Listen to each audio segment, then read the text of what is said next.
ये वो नवनीत सिकेरा हैं जिन्हें बचपन में अंग्रेजी नहीं आती थी, छठी क्लास में A for apple, B for boy, C for cat सीखा, लेकिन आगे चल के मैंने सुना, क्या ये बात सही है कि आपने कनाडा में जा कर के अंग्रेज़ों की यूनिवर्सिटी में उनको अंग्रेजी सिखाई है? वो बाई चांस था, ऐसा नहीं है कि मैंने उनको इंग्लिश लिटरेचर वगैरह पढ़ाया हो, वो तो लोग बढ़ा चढ़ा देते हैं, ऐसा नहीं था। हुआ ये कि ISB का एक्सचेंज प्रोग्राम आप जानते हैं होता है, तो मैं वहाँ पर टोरंटो में था, तो मेरे पास काफ़ी टाइम फ्री होता था, सिर्फ 2 दिन क्लास होती थी, बाकी टाइम फ्री होता है। एक्सचेंज में तो 2 क्लासेस होती हैं। तो मैंने एक दिन देखा कि वहाँ पर $50 पर आवर करके GMAT ट्यूटोरियल्स चल रहे हैं, तो मैंने कहा टाइम फ्री है और $50 ही मिल जाएंगे, पढ़ा लेते हैं। तो मैं वहाँ पढ़ाना शुरू कर दिया। तो I used to teach maths, जिसको वहाँ क्वांट बोलते हैं।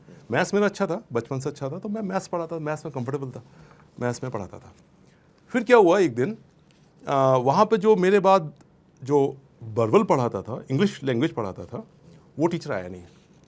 उसका मैसेज आ गया कि उसको नहीं आना है। I mean he was stuck up somewhere. तो अब जो वहाँ पे जो लोग थे मैनेजमेंट वाले, वो लोग मेरे पास आए कि सर बड़ी दिक्कत हो गई है, can you teach them English, can you take 1 more class. मैंने कहा कि of the same subject maths. बोले नहीं इंग्लिश। मैंने कहा सवाल ही नहीं पता होता। मैंने अपनी बेइज्जती थोड़ी करानी है अंग्रेजों के सामने इंग्लिश पढ़ा के। तो देन द लेडी परस्यूड मी कि आप जैसे भी हो 1 घंटा पढ़ा दीजिए उनको। तो मैं थोड़ा सा स्ट्रेस में आ गया। फिर मैंने सोचा कि अब इतना रिक्वेस्ट कर रहे हैं ये लोग, तो पढ़ा देते हैं। तो फिर मैंने बुक्स पढ़ी, जो मैंने GMAT 1 साल पहले दिया था, तो मुझे अच्छा सा आइडिया था ही। मैंने जो है फटाफट कुछ पढ़ा। और एक चीज़ बताता हूँ मैं आपको IITs के बारे में। IIT के लड़के ज़्यादातर जो मैथ्स में स्ट्रांग होते हैं ना, वो इंग्लिश में मैथ्स की तरह पढ़ते हैं, बिल्कुल कट टू कट पढ़ते हैं।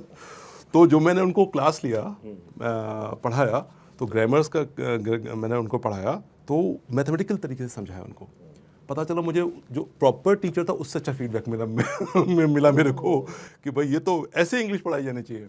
तो उसके बाद फिर मैंने अपनी माँ को कॉल किया और मैंने माँ को फ़ोन किया कि मम्मी आज तो मैंने जो पढ़ाया ना, आज तो अंग्रेजों को मैंने इंग्लिश पढ़ा दी। और मेरी मदर इतनी एक्साइटेड हो गई, मैंने थैंक यू वेरी मच। वो इतना ही बोल पाए। बहुत तो अच्छा लगा वो, बहुत सुंदर।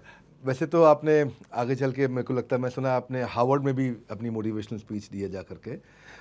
पर मैं आगे चलना चाहता हूँ कि आप लोगों को मोटिवेट करने का मौका छोड़ते नहीं। अपने ट्वीट के थ्रू भी आप ट्विटर पर इनको फॉलो करिएगा, एक्सरसाइज करते हुए आप डालते हैं। मैं सुना आपको एक दफ़ा स्लिप डिस्क हो गया।